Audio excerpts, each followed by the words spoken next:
வணக்கம் நண்பர்களே, welcome to the show. இந்த சிக்கன் கடைக்கு இந்த சிக்கன் வாங்க போனவங்கலாம் ஒரு சம்பவத்தை பார்த்திருப்பீங்க. அதாவது அங்க இந்த கோழியை பாத்தீங்கன்னா ரெண்டு விதமா சாவடிப்பாங்க. சில பேர் என்ன பண்ணுவாங்கன்னு பாத்தீங்கன்னா கத்திய வச்சு சதக்குன்னு அந்த கழுத்தை வெட்டிடுவாங்க. இன்னொருத்தங்க என்ன பண்ணுவாங்கன்னு பாத்தீங்கன்னா அந்த கோழி அப்படி புடிச்சு அப்படி திருவி என்ன பண்ணுவாங்கன்னா அதை அப்படியே அந்த தொண்டையை பிடிச்சி இழுத்துருவாங்க, தலை தனியா வந்துடும். இப்படி ரெண்டு விதமா பாத்தீங்கன்னா கோழியை சாவடிப்பாங்க. இன்னைக்கு நம்ம சூப்பர் ஸ்டார் என்ன பண்ணிருக்காருன்னு பாத்தீங்கன்னா இந்த அணில் குஞ்சுன்னு சொன்னா நல்லா இருக்காது, இந்த காக்கா குஞ்சுகளை, அப்பதான் அவங்களுக்கு கரெக்டா புரியும். இந்த காக்கா குஞ்சுகளை என்ன பண்ணிருக்காருன்னு பாத்தீங்கன்னா அப்படியே புடிச்சு அந்த கழுத்தை திருவி, நான் உங்களை உடனே சாவடிக்க மாட்டேன்டா, வெயிட் பண்ணுங்க, எலெக்ஷன் அன்னைக்கு உங்களை கதம் பண்றேன்னு இன்னைக்கு ஒரே போஸ்ட்ல பாத்தீங்கன்னா மொத்த அணில் குஞ்சுகளையும் நம்முடைய சூப்பர் ஸ்டார் பாத்தீங்கன்னா கதற விட்டு இருக்காரு. என்ன சம்பவம்ன்றத டீடைல்டா நிகழ்ச்சிக்குள்ள போய் பார்ப்போம். நிகழ்ச்சிக்குள்ள போறதுக்கு முன்னாடி இன்னைக்கு ஒரு சின்ன ரிக்வெஸ்ட் என்னன்னா, ஆதவ் அர்ஜுன் ரஜினி சாரை பத்தி பேசுனது ரொம்ப தப்புப்பா அப்படின்னு நினைக்கிறவங்க சப்ஸ்கிரைப் பண்ணிட்டு வீடியோக்குள்ள போங்க. இல்லப்பா ஆதவ் அர்ஜுன் ரஜினி சாரை பேசுறது கரெக்ட் தான்ப்பா அப்படின்னு சொல்றவங்க நீங்க இந்த வீடியோவை சப்ஸ்கிரைப் பண்ணாம அப்படியே ஃப்ரீயா கூட பார்க்கலாம் அப்படின்றத தெரிவிச்சுக்கிறேன். சோ சம்பவம் எங்கிருந்து ஸ்டார்ட் ஆச்சு? எங்க ஒரு 4 நாளைக்கு முன்னாடி நம்முடைய ஆதவ் அர்ஜுன் என்ன பண்ணாருன்னா சென்னையில ஒரு போராட்டம் பண்ணாங்க. அதாவது போராட்டம் எதுக்காக பண்ணாங்கன்னா சட்டம் ஒழுங்கு சரியில்லை, எஸ்ஓபியை நீங்க நீக்கணும், அப்புறமா பெண்களுக்கு பாதுகாப்பு சரியில்லை அப்படின்ட்டு தான் போராட்டத்தை பண்ணாங்க. இதுல ரஜினி சார் எங்க வராரு கொஞ்சோண்டு சொல்லுங்க. ஏங்க நீங்க சட்டம் ஒழுங்கை பத்தி போராட்டம் பண்றீங்கன்னா தமிழ் அரசை எதிர்த்து தானே குரல் கொடுக்கணும். தமிழ் அரசுனா திமுகவை எதிர்த்து நீங்க பேசுங்க, என்ன வேணாலும் பேசலாம், உங்களுக்கு உரிமை இருக்கு. எஸ்ஓபி அவங்க போட்டு இருக்கிறாங்களே, என்ன வேணாலும் பேசுங்க, உங்களுக்கு உரிமை இருக்கு. அதை விட்டுட்டு விஜய் கிட்ட நல்ல பேர் வாங்கணுங்க. அதாவது விஜய் கிட்ட நல்ல பேர் வாங்கணும். நம்பர் 1, விஜய பாத்தீங்கன்னா உயர்த்தி பேசணும். அதாவது விஜய் என்ற கேரக்டர் யாருன்னு பாத்தீங்கன்னா கடவுளுக்கும் மேல, ஒரு படி கடவுளுக்கும் மேலதான்னு சொல்லி சுத்துவானுங்க இந்த தற்கொலை கூட்டங்கள். விஜய பெரிய ஆளா காட்டணும் அப்படின்றதுக்காக அந்த மீட்டிங்ல என்ன பட்டாப்புலன்னா போற போக்குல ரஜினிகாந்த் சாரை பத்தி கொஞ்சம் இழிவா பேசிட்டாரு. அதாவது எங்கேயோ போற ஓனான எடுத்து வேட்டிக்குள்ள விட்ட கதை இருக்கு பாருங்க, அந்த இதுல என்ன பண்ணிட்டாருன்னு பாத்தீங்கன்னா ரஜினி சாரை பத்தி பேசும்போது திமுக ரஜினி சாரை மிரட்டிடுச்சு. அதாவது ரஜினி சார் அரசியலுக்கு வரலான்னு தான் இருந்தாரு, ஆனா திமுக மிரட்டியதால ரஜினிகாந்த் சார் பின் வாங்கிட்டாரு. பட் நம்முடைய தலைவர் விஜய்க்கு மன வலிமை இருக்கு, அவரை யாரும் மிரட்ட முடியாது. ஏங்க இந்த சென்டென்ஸ நீங்க அப்படியே போற போக்குல பாத்தீங்கன்னா இது ஒண்ணும் பெரிய என்னப்பா இதெல்லாம் ஒரு பெரிய பிரச்சனையா அப்படின்னு கேட்கிற மாதிரி இருக்கும். பட் அங்க ஒரு பெரிய பிரச்சனையா இருக்கு, அதாவது பெரிய இழிவு சொல்ல இருக்கு அப்படின்னு சொல்லுவேன். ஏன்னா நீங்க கம்பேர் பண்ற ரஜினி சார் அப்படின்ற கேரக்டர் யாருன்னா அவருக்குன்னு ஒரு மிகப்பெரிய ரசிகர் பட்டாளமே இருக்கு. எது? இந்த தற்கொலை விஜய் சுத்தின்னு இருக்காரு பாருங்க, இந்த விஜய விட கிட்டத்தட்ட 20 மடங்கு, ஏன் 20 மடங்கு, 100 மடங்கு விஜயை விட ரசிகர் பட்டாளம் வைத்திருக்கிற ஒரு மனுஷனை நீங்க என்ன சொல்றீங்கன்னா ஷார்ட்டா இன்னும் கொஞ்சம் ஆதவ் அர்ஜுன் பேசுறத கொஞ்சம் இதுவா எக்ஸ்பிளைன் பண்ணணும், லோக்கல் லாங்குவேஜ்ல எக்ஸ்பிளைன் பண்ணோம்னா ரஜினிகாந்த் சார் ஒரு பயந்தாங்கோலி, எங்க விஜய் ஒரு மன தைரியம் மிக்கவர். ரஜினி சார் வேணா பயந்து பின்வாங்கலாம், பட் எங்க விஜய் சார் பயந்து பின்வாங்க மாட்டாரு, அவர் மன வலிமை மிக்கவர். எது? மன வலிமை மிக்கவர் விஜய், மன வலிமை இல்லாதவர் ரஜினி சார் அப்படின்னு நீ சொல்லும் போது எல்லாரும் எதிர்வினை ஆற்றுவாங்களா இல்லையா? நீங்களே சொல்லுங்களேன். ரஜினி சார் ஃபேன்ஸ் அன்னில இருந்து வச்சு சர்ரு சிறப்பான சம்பவங்களை பாத்தீங்கன்னா ஆதவ் அர்ஜுனா வச்சு செஞ்சுட்டு இருக்காங்க. ஆனா இவ்வளவு சம்பவங்கள் செய்த பிறகும் ஆதவ் அர்ஜுன் ஒரு சின்ன மன்னிப்பு கேட்கலனாலும் பரவாயில்ல, ஏங்க நான் சொன்ன விதம் வேறங்க, நீங்க எடுத்துக்கிட்ட விதம் வேறங்க, அதனால சாரி மன்னிச்சிருங்க, இல்ல தப்பா எடுத்துக்காதீங்க அப்படின்னு கூட சொல்லி இருக்கலாம். பட் ஆதவ் அர்ஜுன் யாரு? தென்னாவுட்டு கேரக்டர் ஆச்சு, தென்னாவுட்டு பிடிச்சிருவாச்சு. ஐயோ நம்ம சாரி கேட்டுட்டா என் தலைவன் என் விஜய் கோச்சுப்பானே, ஏன்னா விஜய் ஹாப்பி பண்றதுக்காக தானே ஆதவ் அர்ஜுன் பேசினாரு. அட்லீஸ்ட் சரி ஆதவ் அர்ஜுன் சாரி கேட்கல, விஜய் என்னங்க பண்ணிருக்கணும்? விஜய் ஆச்சு எப்ப ஆதவ் அர்ஜுன் அப்படி பேசிட்டு போற எலெக்ஷன் டைம் இது. இப்போ நம்மளுக்கு எல்லாருடைய ஓட்டும் தேவையா? என் ரசிகர் ஓட்டை ஒண்டி வச்சு நான் ஜெயிக்க முடியாது, சோ எல்லார் ஓட்டும் எனக்கு வேணும், அதனால இது மாதிரி பேசாத, அட்லீஸ்ட் ஒரு சாரி கேட்டுடு அப்படின்ட்டு விஜய் ஆச்சு சொல்லி இருக்கணுமா இல்லையா? சொல்லி இருந்தால் விஜய் ஒரு அரசியல் தலைவன். சொல்லாதனால விஜய் யாருன்னு பாத்தீங்கன்னா இன்னுமே கனவு உலகத்துல, அதாவது இந்த சினிமால எப்படி வியூஸ்க்காகவும் கலெக்ஷனுக்காகவும் சண்டை போட்டுட்டு இருந்தாரோ அதே மாதிரிதான் விஜய் இன்னும் ஈகோயிஸ்டா, இன்னுமே விஜய்க்கு அவுட்டர் கல நிலவரம் என்னன்னு தெரியல, இன்னுமே பாத்தீங்கன்னா இந்த ஈகோயிஸ்டா செயல்பட்டு கொண்டிருக்கிறார் விஜய். ஏங்க இதை அன்னிலிருந்தே பாத்தீங்கன்னா ரஜினி சார் ஃபேன்ஸ் எல்லாம் வச்சு செஞ்சுட்டு இருந்தாங்க. ஏன்னா அவங்க பெருசா எடுத்துட்டு இருக்க மாட்டாங்க. இப்ப ரஜினி சார் ஃபேன்ஸ் கூட பாத்தீங்கன்னா பெருசா எடுத்துட்டு இருக்க மாட்டாங்க. ஏன் பெருசா எடுத்தாங்கன்னா, ஏங்க நீங்க கம்பேர் பண்ற ஆளுன்னு ஒண்ணு இருக்குல்ல. ஏங்க இதுவே நீங்க இங்க பாருங்க, ரஜினி சார் பயந்து பின்வாங்கிட்டாரு. ரஷ்ய அதிபர் புட்டின் பாத்தீங்கன்னா ரொம்ப ஸ்ட்ராங்கான ஆளு, நார்த் கொரியன் அதிபர் கிம் ஜாங் உன் பாத்தீங்கன்னா ஸ்ட்ராங்கான ஆளு, அமெரிக்கன் பிரசிடென்ட் டொனால்ட் ட்ரம்ப் பாத்தீங்கன்னா ஸ்ட்ராங்கான ஆளு. இப்படி ஒரு பெரிய தலைவர்களோட நீங்க கம்பேர் பண்ணிருந்தீங்கன்னா ஓகே, எப்பா அவங்களாம் ரொம்ப மன வலிமை மிக்கவங்கப்பா அப்படின்னு நம்ம கொஞ்சமாச்சு அண்டர்ஸ்டாண்ட் பண்ணிக்கலாம். ஆனா நீ கம்பேர் பண்ணிருக்கிறது யாரோட தெரியுமா? இந்த மன வலிமையை தூக்கிட்டு போய் நீ யாரோட கம்பேர் பண்ணிருக்க தெரியுமா? விஜயோட. ஏன்னா விஜய்லாம் மன வலிமைக்கு 1% கூட இல்லாத ஆளுங்க. ஏன்னா பெண்களுக்கு இருக்கிற மன வலிமை கூட விஜய்க்கு கிடையாதுங்க, சாமி சத்தியமா கிடையாது. ஏன்னா எந்த இதுக்காக அவர் குரல் கொடுத்திருக்காரு இது வரைக்கும் தமிழ்நாட்டுக்காக? ஏங்க திருப்பரங்குன்றத்துக்கு குரல் கொடுக்கல, ஏங்க கவின் ஆணவ படுகொலைக்கு குரல் கொடுக்கல, ஏங்க எஸ்ஏஆருக்கு குரல் கொடுக்கல. ஏங்க கிறிஸ்துமஸ் அன்னைக்கு, ஏங்க இவர் கிறிஸ்டியன் தானே சொல்றாரு, இவர் பின்னாடி மைனாரிட்டி ஓட்ஸ் எல்லாம் வேற இருக்குன்னு சொல்றாரு. கிறிஸ்துமஸ் அன்னைக்கு இந்தியா முழுவதும் சில நார்த் இந்தியா மாநிலங்கள்ல பாத்தீங்கன்னா அந்த கிறிஸ்துமஸ் தாத்தா பொம்மையும் அந்த அலங்கார பொருட்களையும் போட்டு உடைச்சானுங்க, நடுத்தரையே போட்டு உடைச்சானுங்க. ஒரு கிறிஸ்டியன் தானே அதை எதிர்த்து ஒரு குரல் கொடுத்தாரா? மத்த எல்லா தலைவர்களும் குரல் கொடுத்தாங்க. ஏங்க இதை எல்லாத்தையும் விடுங்க, ஜனநாயகன் படம் அவர் படம், ஏங்க அவர் படத்துக்கு குரல் கொடுக்க மன வலிமை இல்லாத ஒரு ஆளுங்க இந்த விஜய். ஏங்க இந்த விஜயோட நீங்க ரஜினி சாரை எடுத்து கம்பாரிசன் பண்ணும் போது அவன் கேட்பானா கேட்க மாட்டானா? நீங்க சொல்லுங்க. நான் இதை இன்னொன்னு ஆதவ அர்ஜுனுக்கு சொல்லிடுறேன். ரஜினி சார் மன வலிமையை பத்தி உனக்கு தெரியுமா? ஃபர்ஸ்ட் ரஜினி சார் எவ்வளவு பெரிய ஆளுன்னு உனக்கு தெரியுமா? மாமனார் சொத்துல வளர்ந்த உனக்கு எல்லாம் ரஜினி சாரை பத்தி பேச தகுதி இருக்கான்னு நான் கேட்கிறேன். ஏங்க இன்னைக்கு ரஜினி சார் போட்ட போஸ்ட்ல அவர் தெளிவா சொல்லியிருக்காரு. அவர் யாரையும் ஹர்ட் பண்ணும் அப்படின்ற மாதிரி எல்லாம் பேசல. அவர் என்னென்ன சொல்லியிருக்காருன்னா, இது மாதிரி ஆதவ அர்ஜுனா, அதாவது தமிழக வெற்றி கழகத்தின் தலைமை பொறுப்பில் இருக்கும் ஆதவ அர்ஜுனா அவர்கள் உண்மைக்கு மாறான கருத்தை தெரிவித்துள்ளார். ஏன்னா அவர் சொன்னது எதுவுமே உண்மை கிடையாது. திமுக மிரட்டி நான் பின்வாங்கவில்லை அப்படின்றது அவர் சொல்லிட்டு உண்மைக்கு மாறான கருத்தை தெரிவித்துள்ளார். இதன் தொடர்பாக எனக்கு சப்போர்ட் செஞ்ச இவங்களுக்கெல்லாம் நன்றி அப்படின்னு சொல்லிட்டு லாஸ்ட்ல ஒரு ட்விஸ்ட் வச்சாரு பாருங்க. அந்த வார்த்தை போதும். ஏப்ரல் 23 விஜய் காதுல ஊத போற சங்கு, என்னங்க நாய் கத்துற மாதிரி இருக்கா? சாரி எனக்கு வரல. இந்த சங்கு பாத்தீங்கன்னா விஜய்க்கு ஊத வேண்டிய சங்கு எனக்கு இப்பயே கேக்குது. ஏன்னா லாஸ்ட்ல என்ன பண்ணிருக்காருன்னா, இந்த பிளாக் லெட்டர்ஸ் சொல்லுவாங்க பாத்தீங்களா, ஹைலைட் பண்ற மாதிரி, காலம் பேசாது காத்திருந்து பதில் சொல்லும். எது காலம் பேசாது கண்ணா? ரஜினி சார் ஸ்டைல்ல சொல்லணும்னா, காலம் பேசாது கண்ணா, வெயிட் பண்ணி பாரு, காத்திருந்து பதில் சொல்லும். என்னத்தை மீன் பண்றாரு நீங்களே கொஞ்சம் சொல்லுங்களேன். தம்பே நீ பேசு, எவ்வளவு பேச முடியுமோ பேசு. ஆனா 23 நான் உட்பட என் ரசிகர் பட்டாளம் உனக்கு பதில் சொல்லும் அப்படின்னு பாத்தீங்கன்னா செருப்பால் அடிக்கிற மாதிரி.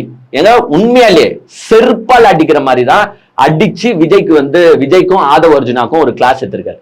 ஏங்க நான் திருப்பியும் சொல்றேன், ரஜினி சாரை பத்தி உங்களுக்கு தெரியுமா? நீ திமுக ரஜினி சாரை மிரட்டிச்சுன்னு சொல்றியே, திமுக எப்ப மிரட்டிச்சு நீ பாத்தியா? திமுக மிரட்டுன நீ பாத்தியா? இல்ல ரஜினி சார் உங்ககிட்ட சொன்னாரா? ஏன்னா ரஜினி சாரு தைரியமான மனுஷன்.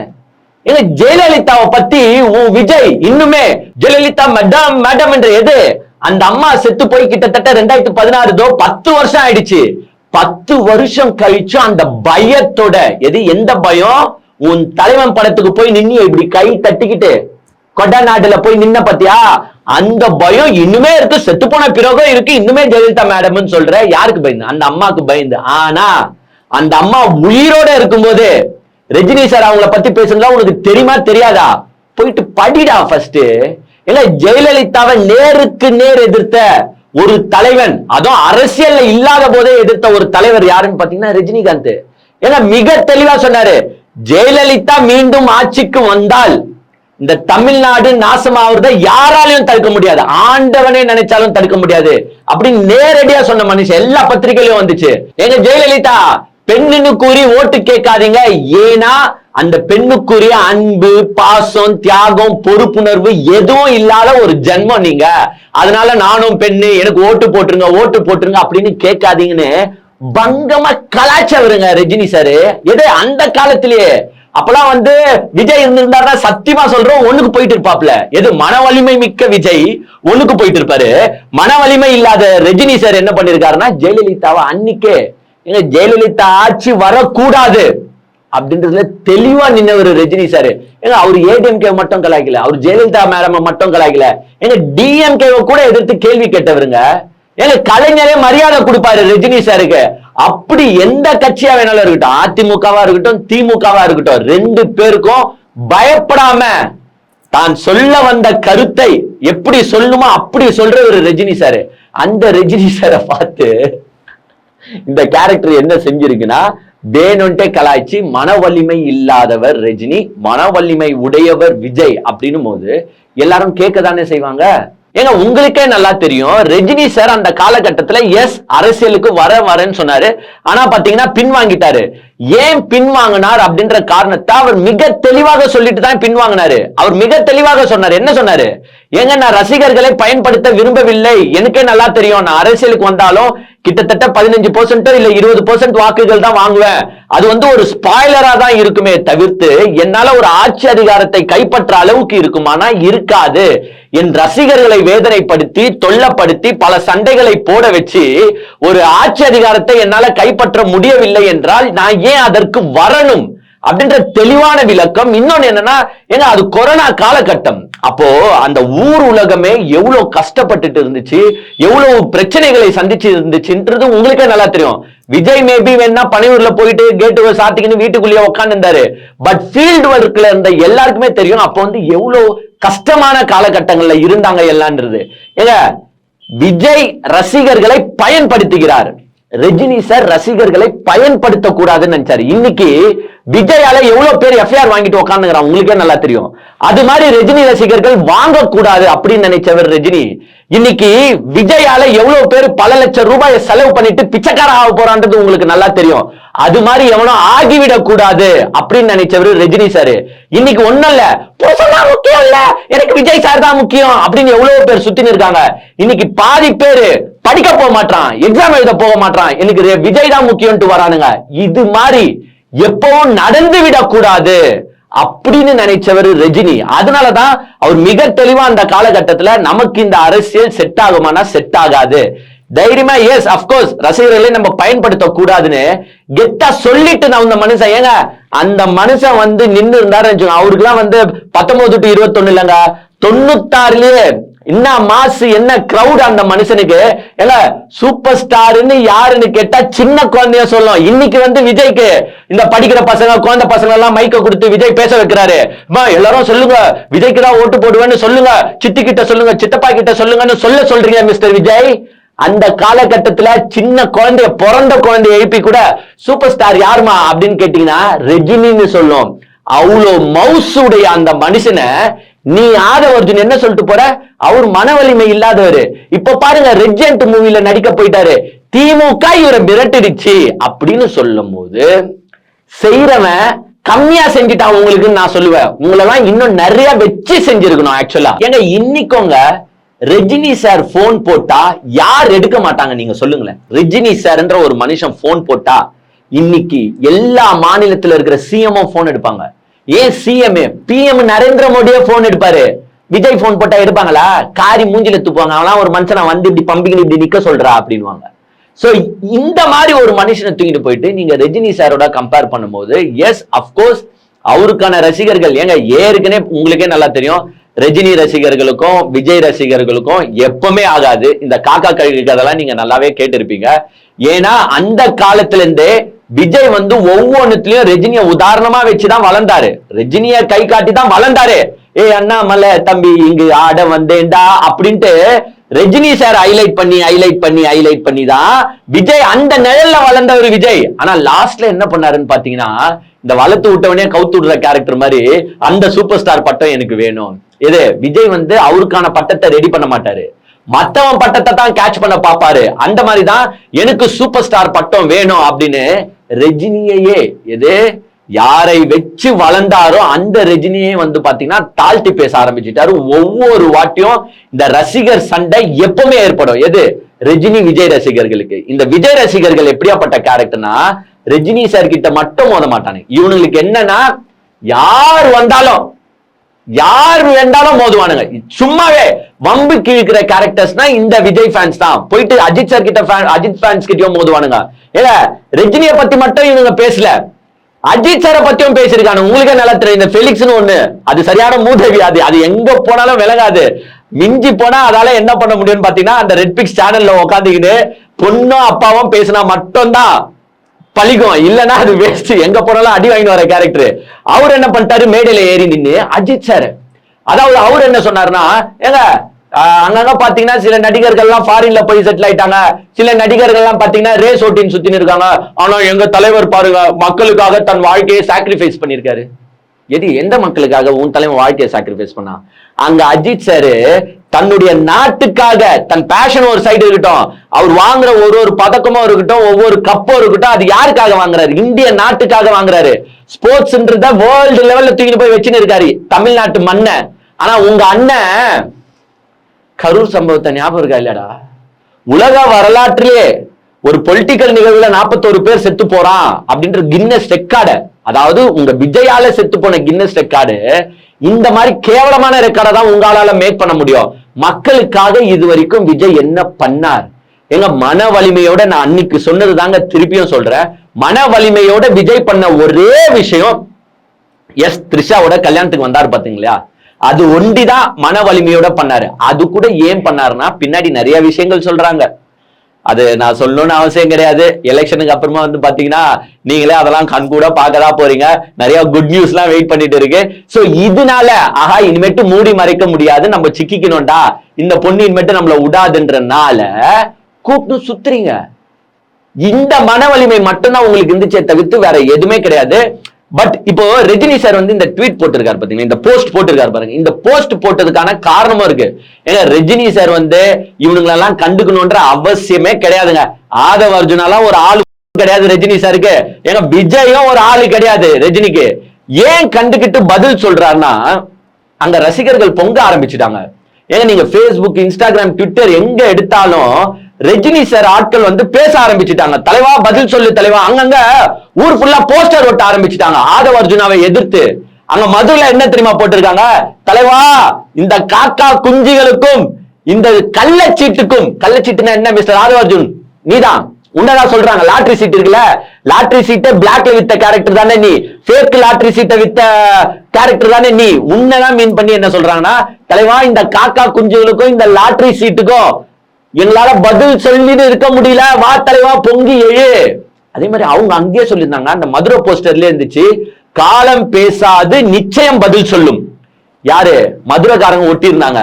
அததான் இன்னைக்கு ரஜினி சார் வந்து ரீகோட் பண்ற மாதிரி பண்ணிருக்காரு. காலம் பேசாது காத்திருந்து பதில் சொல்லும். சோ ரசிகர்களுடைய மனநிலைய நல்லா உணர்ந்த தலைவர். ஏங்க மதுரையில மட்டும்தான் அப்படி நடந்துச்சானா? கிடையாது.